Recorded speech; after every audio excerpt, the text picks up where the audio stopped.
Hello everyone, welcome back to my channel. This is Minash Shaikh and you are watching light of commerce. Video होने वाला है बहुत ही खास, क्योंकि एमएस एक्सेल का क्वेश्चन नंबर 3 सेम 6 का लेके आया हूँ। 15 मार्क कंफर्म है। वीडियो पे लास्ट तक बने रहना।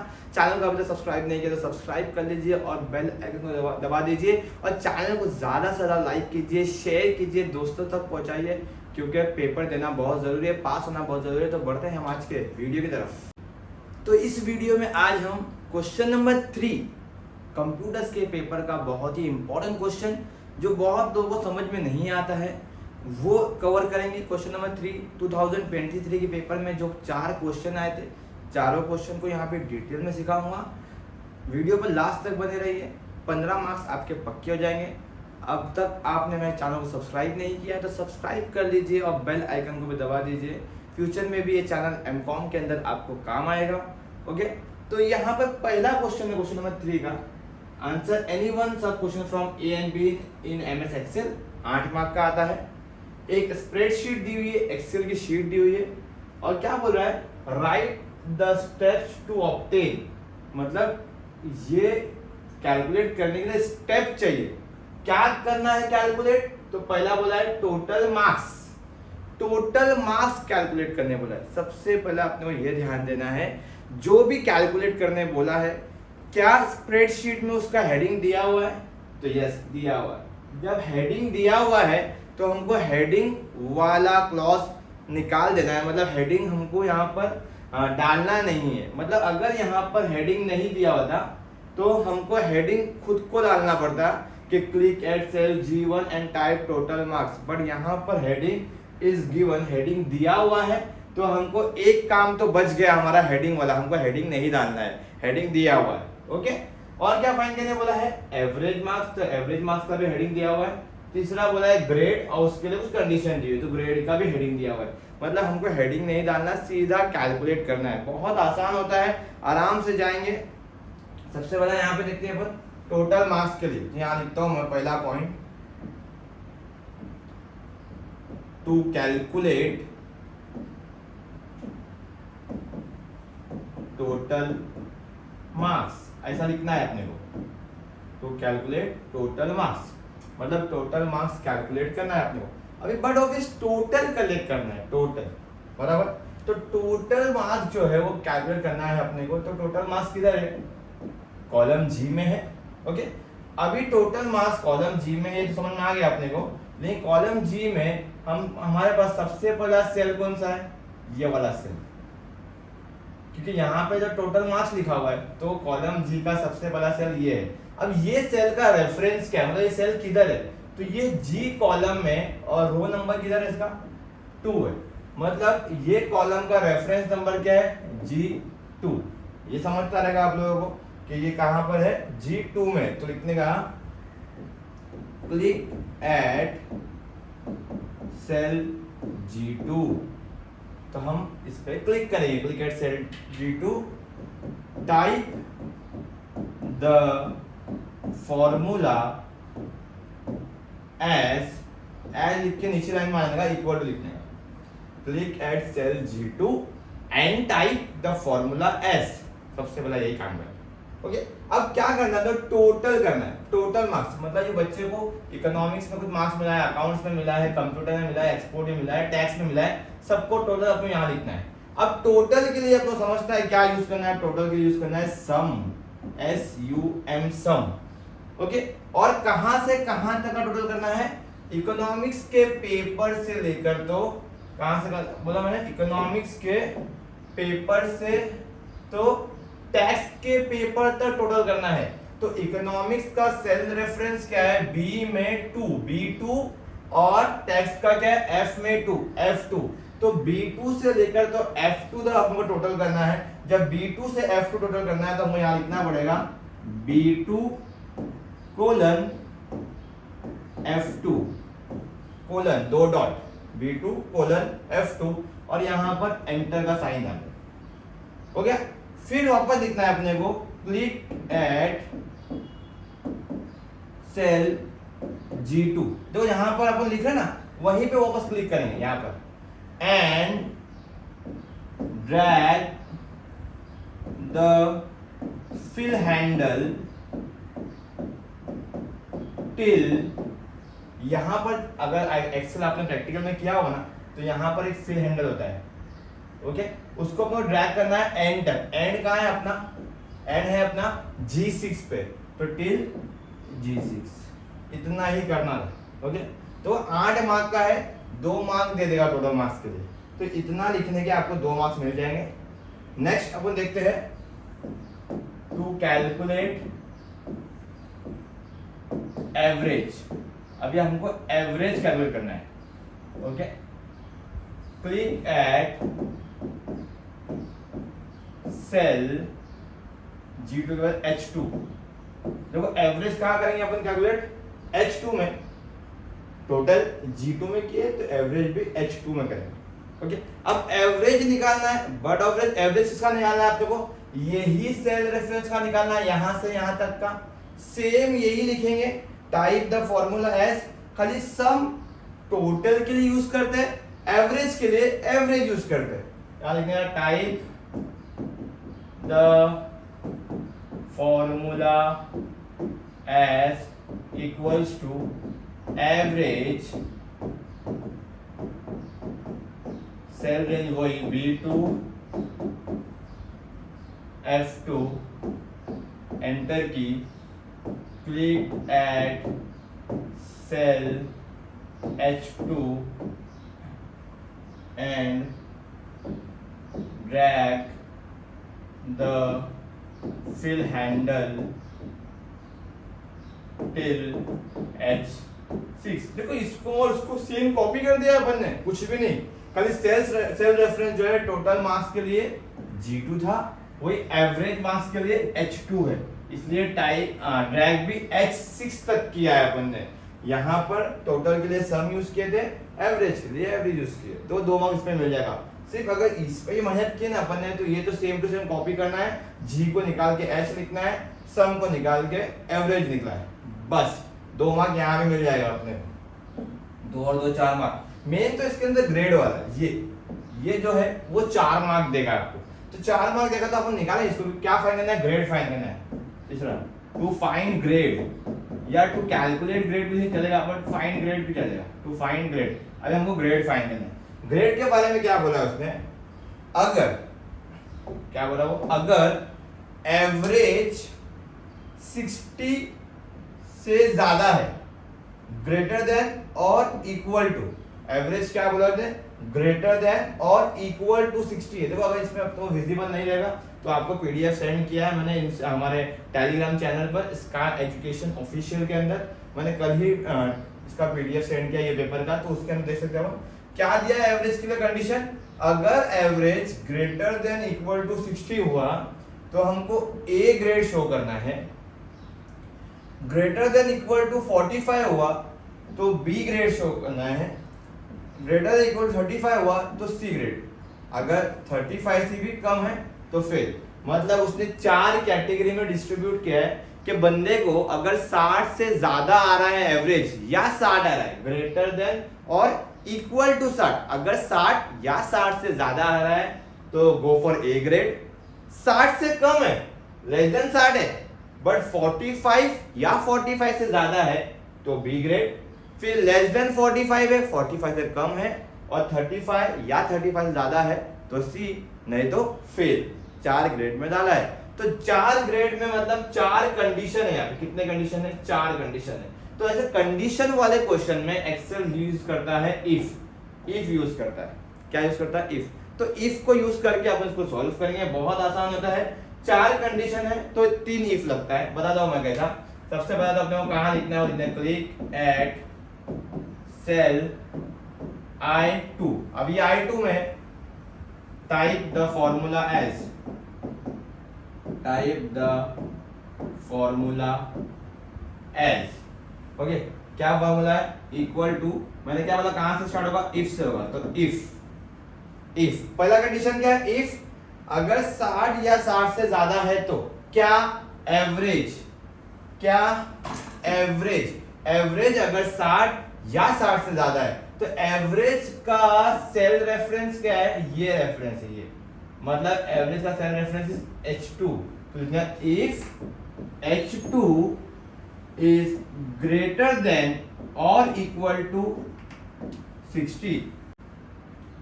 मतलब क्या एवरेज अगर 60 या 60 से ज्यादा है तो क्या शो करना है अपने को, ग्रेड ए शो करना है। हमारा आंसर क्या चाहिए, ग्रेड ए, तो कॉमा डालने का यहाँ पे, comma A.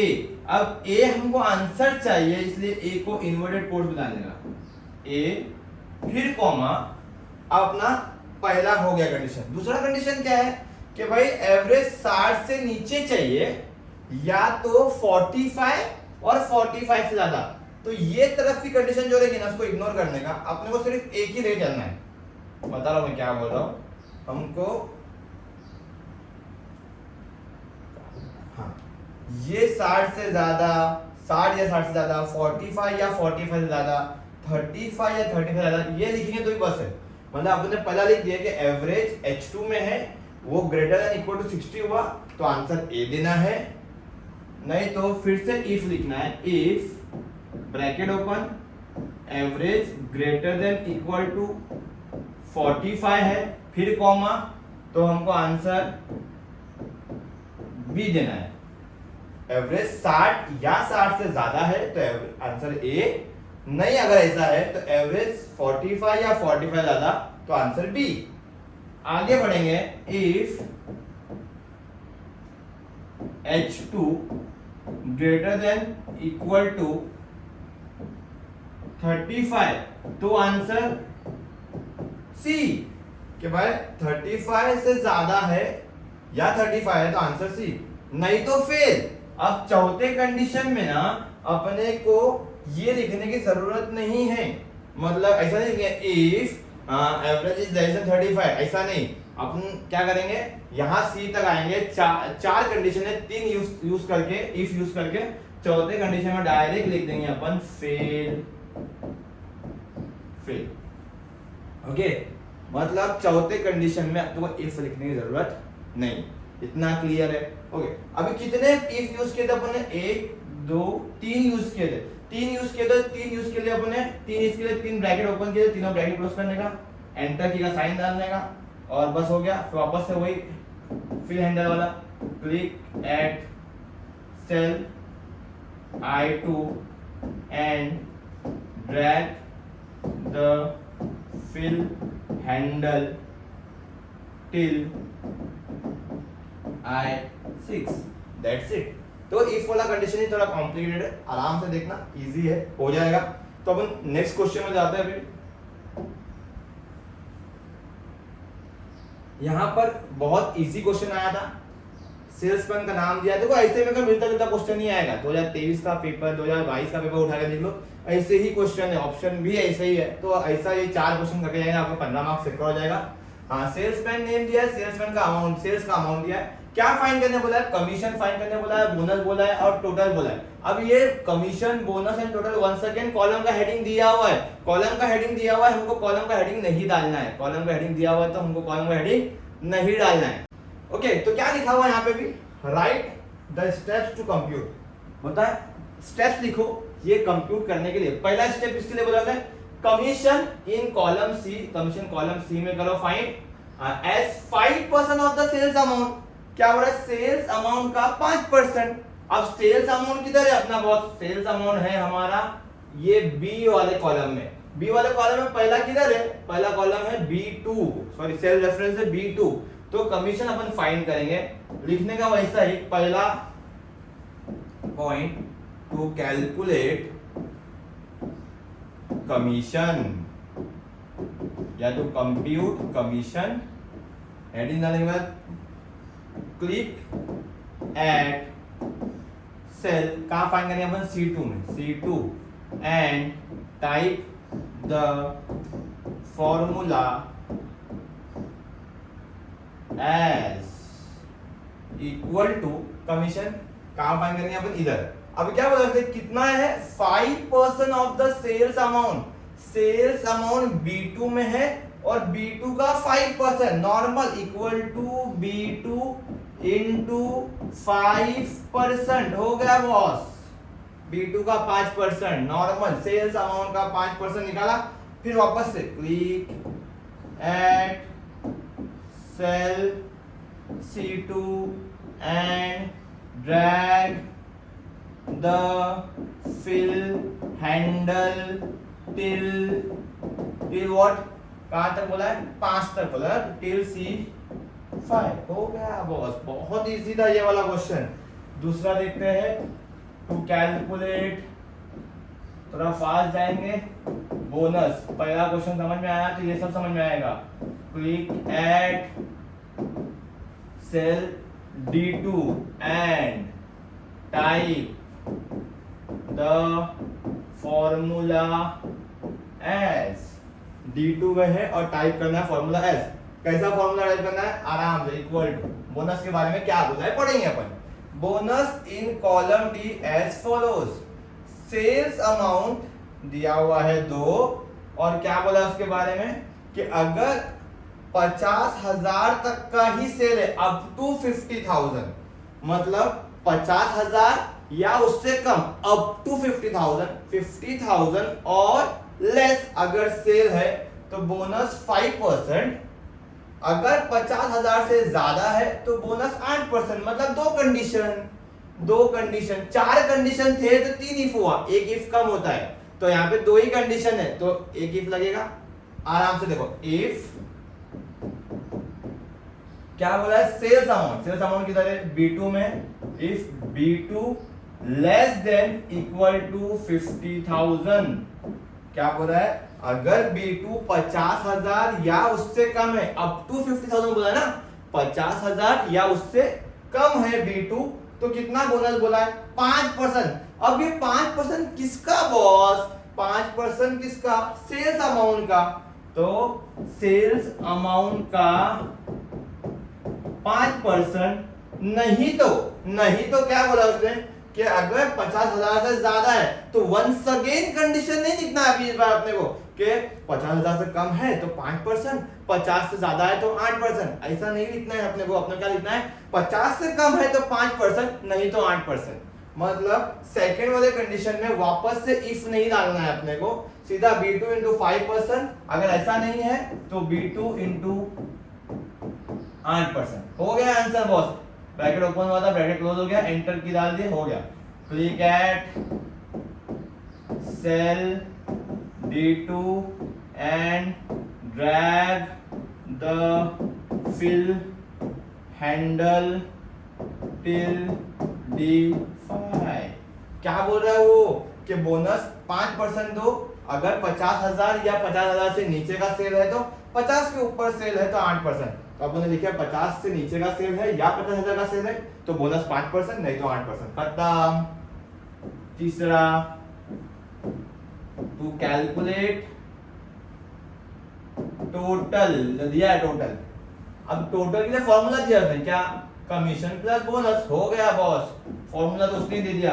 Click at cell, कहां फाइंड करेंगे, E2 में, E2 and type the formula as equal to, उसने बोला कमीशन और बोनस को ऐड करो, कमीशन किधर है C2 में, बोनस किधर है D2 में, तो C2 प्लस D2। हो गया बॉस। तुमने सर ऐड करने बोला है, टोटल करने बोला है, सम यूज करूंगा तो सम यूज कर। एक और फॉर्मूला लिखता हूं मैं, equal to some C2 colon D2। ये लिखो या ये लिखो, एक ही बात है, दो ही आइटम है तो प्लस का भी चलेगा, या ऐसा लिखना है ऐसा लिखो। फिर वंस अगेन क्लिक एट, दोनों से कोई एक लिखना, दोनों मत लिखना। Click at cell E2 and drag the fill handle till E6, नहीं सॉरी E5 ना, E5। Is it clear? 8 mark का आया बोझो, कितना आसान है। आप लोगों को क्वेश्चन नंबर 3 हार्ड लग रहा रहेगा, बट ये देखो आराम से हो जाएगा आपका। तीसरा देखते हैं अपन, फटाफट जाएंगे थोड़ा। Okay, HRA DA tax net salary find करने बोला। वंस अगेन यहाँ पे भी हेडिंग दिया हुआ है, 4 चीज फाइंड करने बोला। पहला HRA बोला है, to calculate HRA। Okay, click at cell, HRA कहाँ बोला आपने, फाइंड करने C2 में, C2 and type the formula as equal to, HRA के बारे में क्या बोला पढ़ते हैं। HRA in column C find करो 30% of basic salary, basic salary का 30%, 30%, 30% whenever the basic salary is 30,000 और लेस, मतलब अगर तुम्हारा बेसिक सैलरी 30,000 या उससे कम है तो तुम्हारा एचआरए 30% होना चाहिए, अदरवाइज नहीं तो 40% होना चाहिए। अगर तुम्हारा बेसिक सैलरी 30,000 या 30 से कम है, बेसिक सैलरी 30,000 और लेस देन और इक्वल टू 30,000 है, तो तुम्हारा एचआरए होना चाहिए 30% ऑफ बेसिक, नहीं तो 40% ऑफ बेसिक। समझा तो मैं क्या बोल रहा हूं। तो यहाँ पे भी इफ कंडीशन है, दो कंडीशन। इफ बेसिक किधर है बॉस? B2 में। If basic B2 less then और इक्वल टू 30,000, मतलब अगर तुम्हारा बेसिक 30,000 से कम या इक्वल है तो क्या बोल रहा हूं मैं, तो क्या होना चाहिए? तो बेसिक सैलरी का 30% जो है वो एचआरए मिलना चाहिए। तो यहां कॉमा डाल के बेसिक सैलरी का 30% जो है वो एचआरए मिलना चाहिए। अगर ऐसा नहीं है तो एचआरए मिलना चाहिए 40%। B2 into 40% bracket close, enter की। हो रहा है कि ये कंडीशन में है तो 30%, अदरवाइज नहीं तो 40%। ये हो गया। अगर B2 लेस देन है, सैलरी लेस है या इक्वल है 30,000 के, तो तुम्हारा एचआरए बनता है 30%। किसका 30%? बेसिक का 30%, नहीं तो 40% बेसिक का। ओके, फिर वन सेकेंड वही क्लिक एट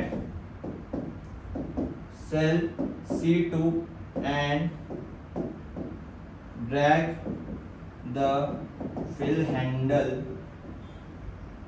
टिल कहां तक है? C5। समझ में आया? चलो दूसरा देखते हैं। टू कैलकुलेट DA करना है कैलकुलेट। ओके, कहाँ करना है? D2 में करना है। Click at cell D2 and type the formula as and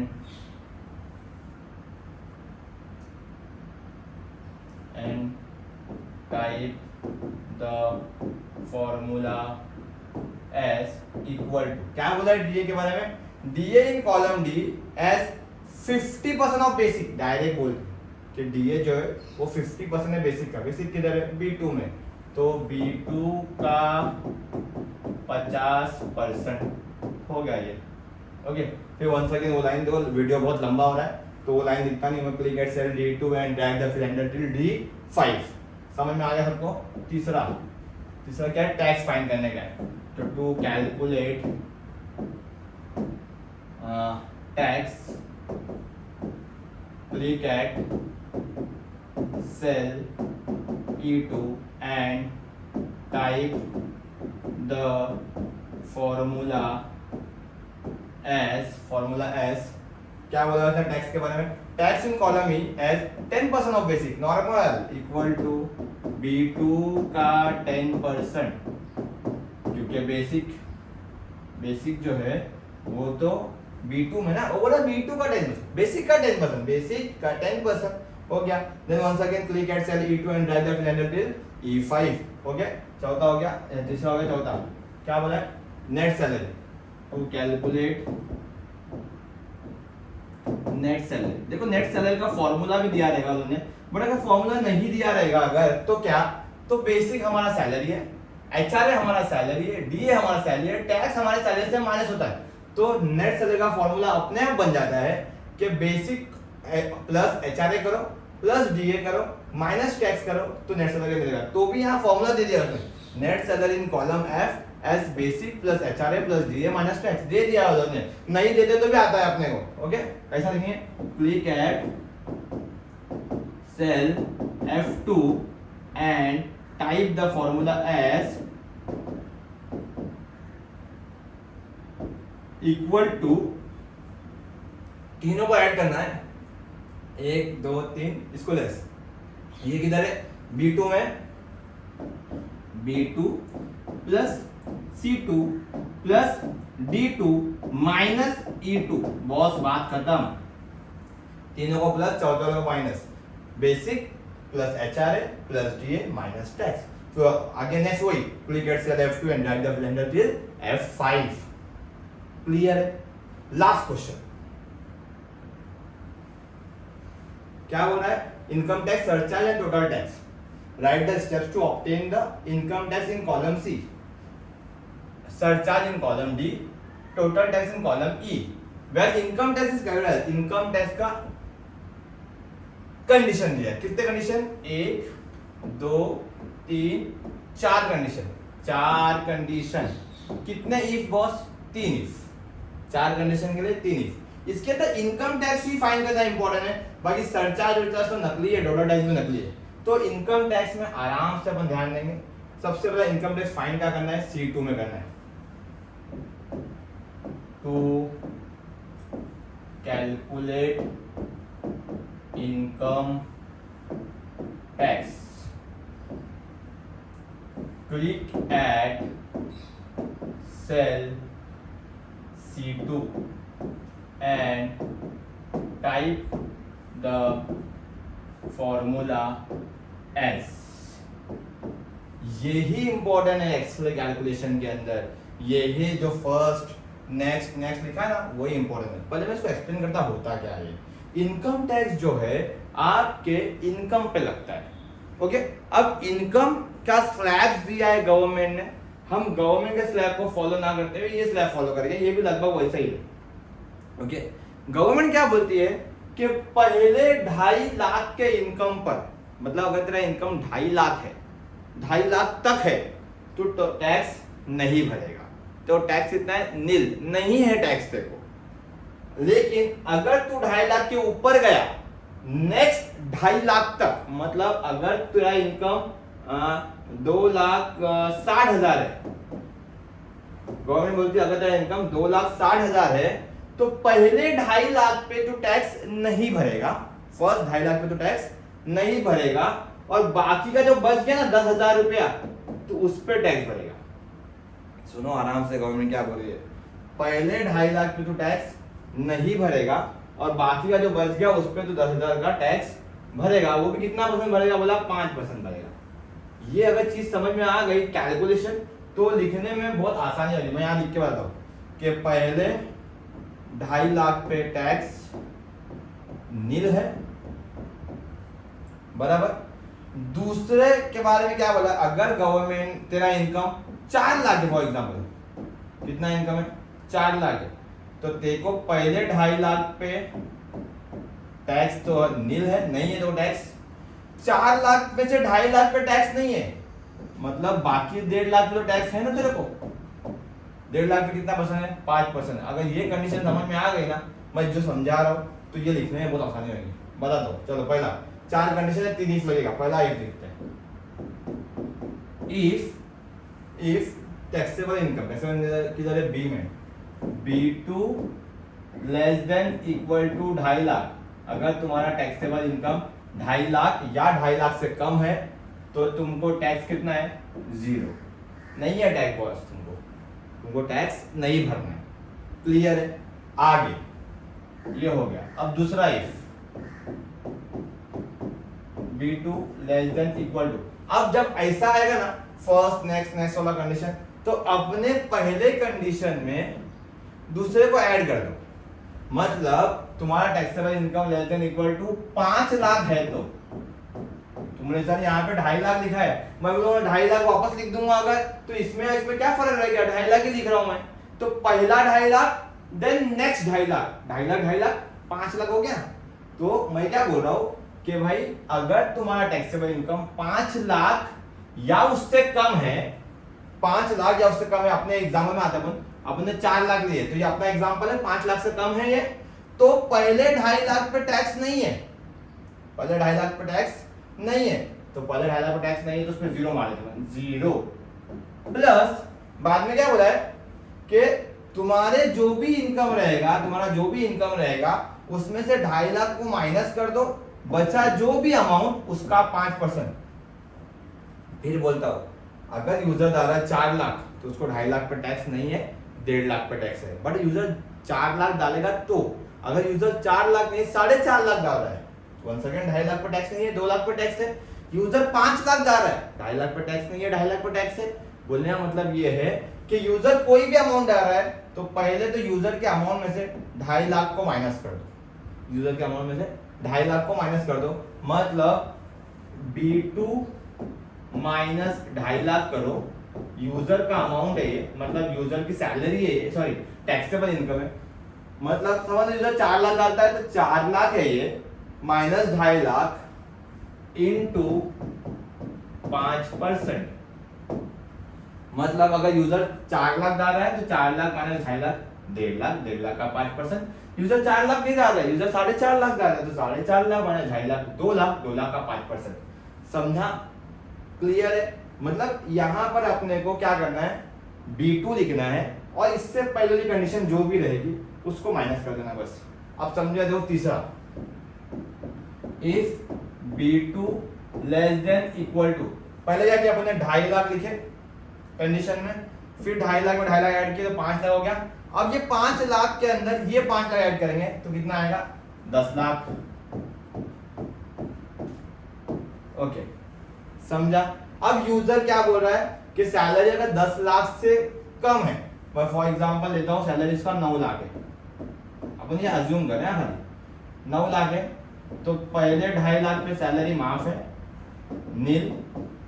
next 2.5 lakh पे सैलरी 5% है, और बचा जो 9 लाख में से 5 लाख गया तो 4 लाख बचा। 4 लाख पे टैक्स कितना परसेंट बोला, 10%। बट अगर यूजर 9 लाख डालता है तो ऐसा है ना, क्या ऐसा है कि पहले 2.5 लाख पे टैक्स नहीं है, फिर 2.5 लाख पे टैक्स 5% है, फिर बाकी अमाउंट पे टैक्स 10% है। तो यही लिखेंगे अपन अभी, पहले 2.5 लाख पे टैक्स नहीं है, नील। ये 0 लिखे तो भी चलेगा, नहीं लिखे तो चलेगा, मैं लिखता हूँ समझाने के लिए। इस पे 0%, फिर 2.5 लाख पे 5% है, 2.5 लाख पे 5% कितना हो गया, 12,500 हो गया, 12,500 प्लस फिर क्या बोला 4 लाख पे 10%। अभी 4 लाख क्यों है, क्योंकि मेरा एग्जांपल 9 लाख है। अगर मेरा एग्जांपल 9 लाख नहीं होता, 9.5 लाख होता तो ये 4.5 लाख होता। मेरा एग्जांपल 10 लाख होता तो ये 5 लाख होता। मेरा एग्जांपल 8 लाख होता तो ये 3 लाख होता। वर्ड बोलने का मतलब ये है कि मेरा एग्जांपल जो भी है, मतलब मेरा B2 जो भी है, उसमें से मैं 5 लाख को तो माइनस करूंगा ही। तो यहाँ पे वही बोल रहा हूं मैं, मेरे B2 में से मैं 5 लाख को माइनस करूंगा और जो अमाउंट भी आएगा आंसर उसका 10% हमारा टैक्स है। अरे समझा क्या? नहीं समझ में आता है तो इसके पहले वाला कंडीशन देखो, ये 2.5 लाख था, वो 2.5 लाख माइनस हुआ, ये 5 लाख था, ये 5 लाख माइनस हुआ, इसके बाद 10 लाख माइनस होगा बॉस, बता दो। चौथा वाला देखो, एक्सेस 20%। अब चौथे में इफ नहीं आएगा बट आंसर लिखेंगे अपन। फॉर एग्जांपल अभी यूजर ने 10 लाख नहीं 15 लाख डाला है, 15 लाख में पहले 2.5 लाख पे उसको टैक्स नहीं है, बराबर। दूसरे 2.5 लाख पे उसको 5% है, बराबर ना। पहले 2.5 लाख पे टैक्स नहीं है, दूसरे 2.5 लाख पे 5% है, तीसरे 5 लाख पे 10% है, 5 लाख पे 10% है। अब कितना हो गया, 2.5 लाख, 2.5 लाख, 5 लाख, 5 और 5 10। यूजर का अमाउंट कितना है 15, 10, 15 में से 10 गया तो बचा 5 लाख। और एक्सेस अमाउंट उसने बोला है, जो भी अमाउंट एक्सेस रहेगा उस पे 20%। तो दिस इज एक्सेस अमाउंट। देखो ये हमारे एग्जांपल में 15 लाख है।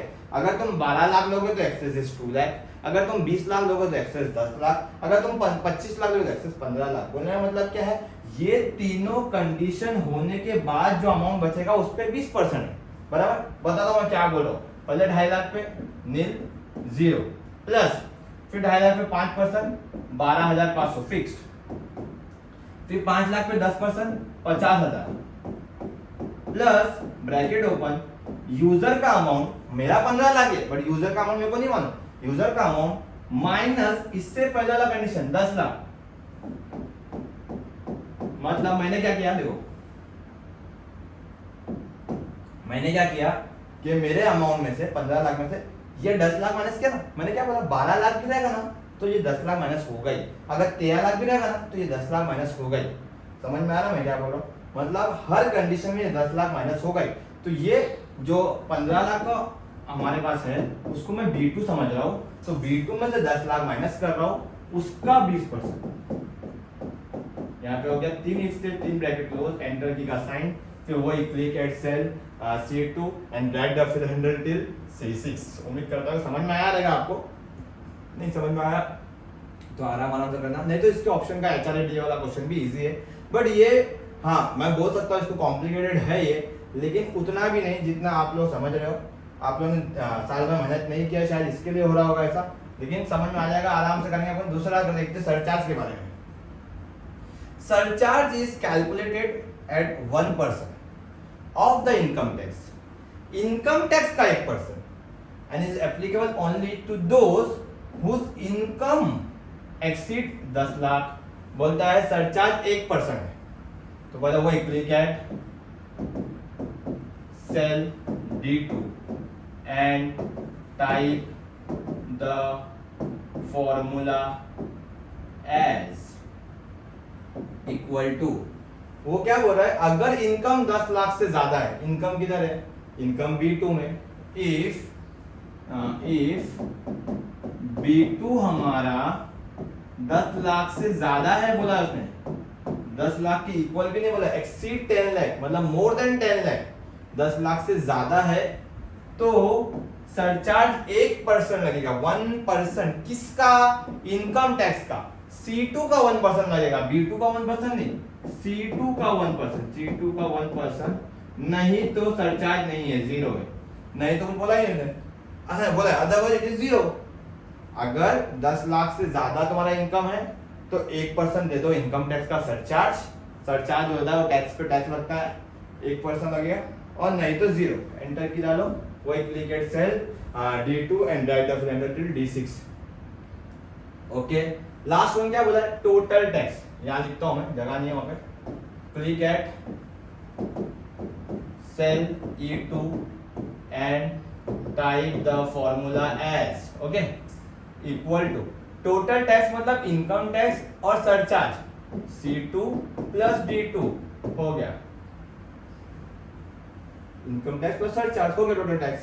Click at cell E2 and drag the fill handle till E6। उम्मीद करता हूँ कि ये वीडियो समझ में आया रहेगा। All the best for exam, rock the exam. देखो वीबी के वीडियोस है, ऑब्जेक्टिव्स के वीडियोस है, थियरी के वीडियोस है, सब देख लेना आराम से। लास्ट मिनट रिवीजन फटाफट 2x करके देख लेना। Okay, all the best, goodbye, thank you.